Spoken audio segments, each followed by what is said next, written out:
Hello friends, this is Alpana Singh. तो सबसे पहले फ्रेंड्स, आप सभी लोगों को वेरी गुड आफ्टरनून।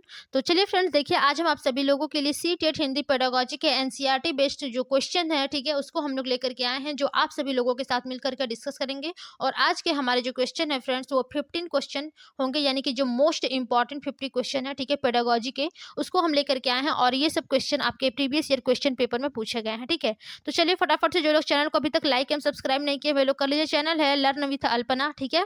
चलिए सबसे पहले हम लोग अपने पहले क्वेश्चन की ओर चलेंगे और देखते हैं क्या है। तो देखिए फ्रेंड्स, हमारा पहला क्वेश्चन है कि एक विद्यालय निरीक्षक ने विद्यालय का दौरा किया और कक्षा एक के उन विभिन्न अनुभागों का अवलोकन किया जहां भाषा का अध्यापन किया जा रहा था। आप किस अध्यापक को भाषा अध्यापन के लिए सर्वाधिक रूप से उपयुक्त और आदर्श मानते हैं, ठीक है। चलिए ऑप्शन देखेंगे फटाफट से क्या है। पहला ऑप्शन है कि एक अध्यापक श्यामपट्ट पर वर्णमाला के अक्षर लिख रही थी। दूसरा है दूसरी अध्यापक शिशु गीत गा रही थी फिर कहानी सुना रही थी। तीसरा ऑप्शन है तीसरी अध्यापक उदाहरण देकर व्याकरण पढ़ा रही थी। और चौथा है कि चौथी अध्यापक शब्दों की वर्तनी पढ़ाकर फिर श्रुत लेख करवा रही थी। तो देखिए फ्रेंड्स, यहाँ पर आपसे जो क्वेश्चन पूछा है कि एक विद्यालय निरीक्षक ने विद्यालय का दौरा किया, ठीक है, और कक्षा एक के उन विभिन्न अनुभागों का अवलोकन किया जहां भाषा का अध्यापन किया जा रहा था। ध्यान दीजिएगा फ्रेंड्स, यहाँ पर कक्षा एक की बात की जा रही है, ठीक है, यानी कि जो बच्चे हैं कक्षा एक की क्लास के निरीक्षक यानी कि निरीक्षण किया जा रहा है क्लास का, ठीक है।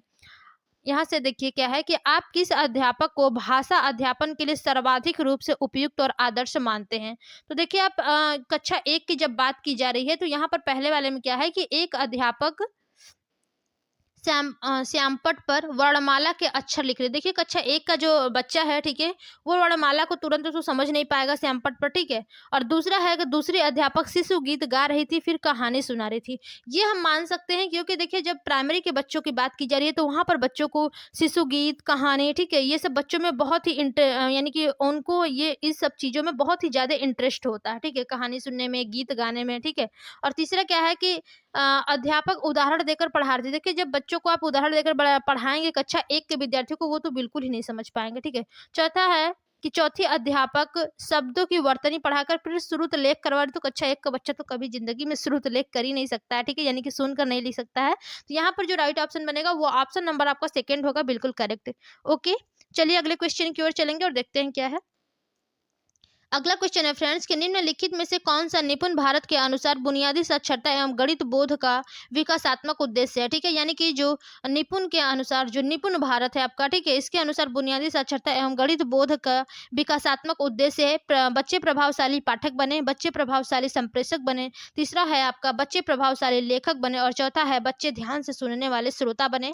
तो देखिए यहाँ पर जो सबसे करेक्ट ऑप्शन होगा फ्रेंड्स वो आपका ऑप्शन नंबर सेकंड होगा कि जो बच्चे हैं वो प्रभावशाली संप्रेषक बने। ये आपके निपुण भारत के अनुसार बुनियादी साक्षरता एवं गणित बोध का विकासात्मक उद्देश्य है कि जो बच्चे हैं वो प्रभावशाली संप्रेषक बने, ठीक है। चलिए अगले क्वेश्चन की ओर चलेंगे और देखते हैं हमारा अगला क्वेश्चन क्या है।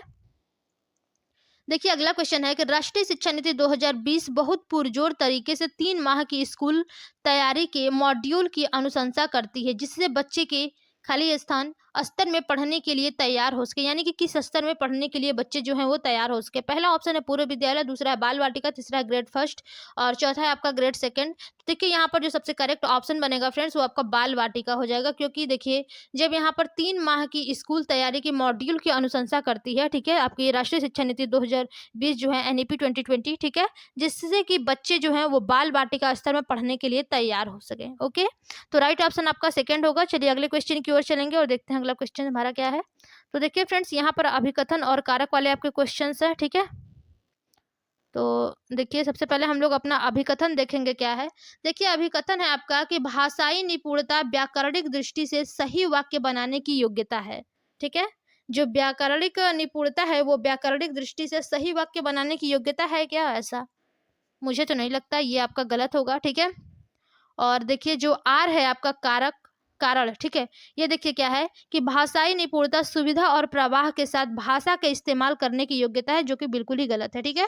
तो देखिए ऑप्शन में आपका क्या दिया है, ऑप्शन नंबर दिया है ना, नहीं फ्रेंड्स यहाँ पर जो ये आपका आर होगा, ये सही होगा, ठीक है। कि जो भाषाई निपुणता होती है, ठीक है, वो सुविधा और प्रवाह के साथ भाषा का इस्तेमाल करने की योग्यता होती है। देखिए जब भाषा में आप निपुण होंगे, ठीक है, तब आप सुविधा और प्रवाह यानी कि जो भाषा है एक प्रवाह की जो गति होती है बोलने की, ठीक है, इसके साथ इस्तेमाल करने की योग्यता होती है। तो ये आपका जो आर है वो सही होगा। तो देखिए जो लेकिन ए है वो गलत होगा फ्रेंड्स, ठीक है। तो देखिए ऑप्शन में दिया है ना, किस ऑप्शन में दिया है, देखिए ऑप्शन नंबर 4 में दिया है कि ए असत्य है लेकिन जो आर है वो सत्य है, ठीक है। तो राइट ऑप्शन जो होगा वो आपका ऑप्शन नंबर 4 होगा, बिल्कुल करेक्ट। चलिए अगले क्वेश्चन की ओर चलेंगे और देखते हैं क्या है। देखिए अगला क्वेश्चन है आपका कि निम्नलिखित में से कौन सा पाठ्य पुस्तक के बारे में सही नहीं है। ध्यान से देखिएगा फ्रेंड्स, आपके नोट वाले क्वेश्चन दिए गए हैं कि निम्नलिखित में से कौन सा पाठ्य पुस्तक के बारे में सही नहीं है। पहला ऑप्शन है यह पाठ्यक्रम लागू करने का मुख्य क्रियान्वयन उपकरण है, ठीक है, ये तो बिल्कुल सही है। दूसरा ऑप्शन है कि यह साहित्य की विभिन्न विधाएं प्रस्तुत करता है, जो कि बिल्कुल सही है पाठ्य पुस्तक, ठीक है। और आपका तीसरा है कि यह पाठ्यक्रम के उद्देश्य प्राप्त करने में मदद करती है, जो कि बिल्कुल सही है फ्रेंड्स। और चौथा है कि यह शैक्षिक गतिविधियों की योजना है। तो देखिए यहाँ पर योजना नहीं है, ठीक है। तो जो आपका ये गलत है, ठीक है, जो गलत है वही सही होगा क्योंकि हमसे पूछा ही नहीं, यानी कि गलत है, ठीक है। तो जो राइट ऑप्शन बनेगा वो आपका ऑप्शन नंबर 4 यहाँ पर बिल्कुल करेक्ट हो जाएगा, ठीक है। चलिए अब हम लोग अपने अगले क्वेश्चन की ओर चलेंगे फ्रेंड्स और देखते हैं हमारा अगला क्वेश्चन क्या है। क्वेश्चन काफी लॉन्ग है, चलिए कोई बात नहीं, हम लोग पहले क्वेश्चन पढ़, चलिए छोटा ही कर लेते हैं ताकि स्क्रीन पर आपके जो सारे क्वेश्चंस के हैं, ठीक है, ये आ जाए। देखिए क्वेश्चन है कि एक अध्यापक का यह मत है कि अभिभावक महत्वपूर्ण भागीदार है, ठीक है। एक अध्यापक का यह मत है कि जो अभिभावक है वो महत्वपूर्ण भागीदार है और उन्हें नियमित रूप से संलग्न करना एवं संप्रेषित करते रहना चाहिए। यह किस प्रकार से हो सकता है, ठीक है। पहला ऑप्शन है अभिभावकों को यह सूचित करके कि उनके बच्चे अच्छा प्रदर्शन नहीं कर रहे हैं। ये तो बिल्कुल नहीं होगा कि जब अच्छा प्रदर्शन नहीं कर रहे हैं तो आप उनके अभिभावकों को सूचित करेंगे, ठीक है। दूसरा है नियमित आधार पर अभिभावकों के साथ बच्चों के पोर्टफोलियो पर चर्चा करके। देखिए पोर्टफोलियो जो होता है फ्रेंड्स ये आपका पॉजिटिव होता है, ठीक है। तीसरा ऑप्शन है कि अभिभावकों को अकादमिक के स्थान पर सह अकादमिक क्षेत्रों में आमंत्रित करके, ये भी आपका गलत होगा फ्रेंड्स। चौथा है कि अभिभावकों को अधिगम संबंधी सिद्धांत पढ़ाकर, तो ये तो बिल्कुल ही गलत होगा कि सिद्धांत पढ़ाकर आप उनको बताएंगे, ठीक है। तो यहाँ पर देखिए जो सबसे करेक्ट ऑप्शन बनेगा वो आपका ऑप्शन नंबर 2 होगा। देखिए जान लीजिए कि बच्चों के लिए जहां पर भी पोर्टफोलियो आ जाता है ये आपका मोस्ट इंपॉर्टेंट और आपका ये पॉजिटिव आंसर हो जाता है, ठीक है। तो जो राइट ऑप्शन बनेगा फ्रेंड्स ऑप्शन नंबर आपका 2 यहाँ पर हो जाएगा, बिल्कुल करेक्ट। चलिए अब हम लोग अपने अगले क्वेश्चंस की ओर चलेंगे और देखते हैं अगला क्वेश्चन क्या है, ठीक है।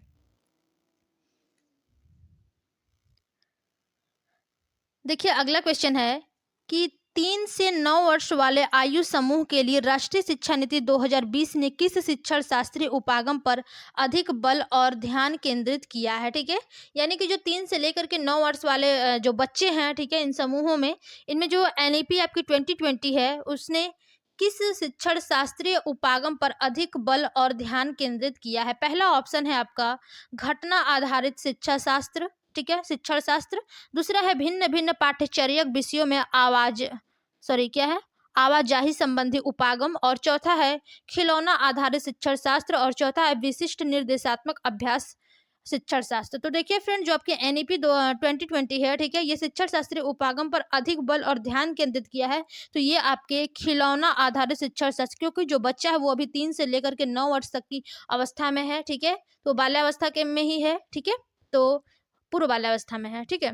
तो इसमें वो खिलौना आधारित शिक्षण शास्त्र उसके लिए लागू किया गया है, ठीक है, किसके लिए, किसके अनुसार, राष्ट्रीय शिक्षा नीति 2020 के अनुसार, ठीक है। तो चलिए यहाँ पर थर्ड ऑप्शन जो होगा वो बिल्कुल करेक्ट होगा फ्रेंड्स। अगले क्वेश्चन की ओर चलेंगे और देखते हैं क्या है। क्वेश्चन तो काफी लॉन्ग है, चलिए बट कोई बात नहीं, हम लोग थोड़ा सा इसे ऐसे छोटा कर लेंगे ताकि स्क्रीन पर जो हमारे क्वेश्चन है वो पूरी तरीके से आ जाए, ठीक है। देखिए क्वेश्चन है कि आमतौर पर पूर्व विद्यालयी अध्यापक अपनी कक्षा में शुरुआती दौर में अपने शिक्षार्थियों को चित्रात्मक पुस्तक देते हैं बजाय कि वर्णमाला पढ़ाने के चित्रात्मक पुस्तकें देने के उद्देश्य हैं। यानी कि ये आमतौर पर देखिए जो पूर्व विद्यालयी अध्यापक होते हैं वो अपनी कक्षा में शुरुआती दौर में, ठीक है, अपने शिक्षार्थियों को चित्रात्मक पुस्तकें देते हैं कि जो बच्चे हैं वो देख करके जान सके, पढ़ सके, ठीक है। चित्रात्मक पुस्तकें देते हैं बजाय कि वर्णमाला पढ़ने के, बल्कि उनको वर्णमाला पढ़ने के नहीं देते हैं बल्कि उन्हें चित्रात्मक पुस्तकें देते हैं, ठीक है। तो चित्रात्मक पुस्तकें देने का उद्देश्य है, यानी कि जो चित्रात्मक पुस्तक शिक्षक देता है बच्चों को, पूर्व विद्यालयी बच्चों को, उनका क्या उद्देश्य उद्देश्य होता है टीचर का। पहला ऑप्शन है आपका अपनी व्यस्तता के समय शिक्षार्थियों को व्यस्त रखना और विभिन्न रंगों का परिचय देना। दूसरा ऑप्शन है बच्चे भविष्य में इस तरह के चित्र बना सके। तीसरा ऑप्शन है कि बच्चों को पठन से परिचित करवाना और उनके भाषा विकास की शुरुआत करना। चौथा है कि उनके उन बुनियादी कौशलों का आकलन करना जो विद्यार्थियों में प्रवेश के समय उनके पास थे। तो ऐसा बिल्कुल नहीं है फ्रेंड्स। यहाँ पर देखिए जो सबसे करेक्ट होगा वो आपका ऑप्शन नंबर थर्ड होगा कि बच्चों को पठन से परिचित करवाना और उनके पास भाषा विकास की शुरुआत करना। यानी कि चित्रात्मक जो पुस्तक होता है उसको देने का यही उद्देश्य होता है कि जो बच्चे हैं उनके जो पठन है, ठीक है, पठन से वो परिचित करवा सके और जो भाषा विकास है उसकी शुरुआत कराना होता है। ठीक है, तो जो राइट ऑप्शन बनेगा फ्रेंड्स वो आपका ऑप्शन नंबर थर्ड होगा, बिल्कुल करेक्ट। चलिए अगले क्वेश्चन की ओर चलेंगे और देखते हैं हमारा अगला क्वेश्चन क्या है। ठीक है,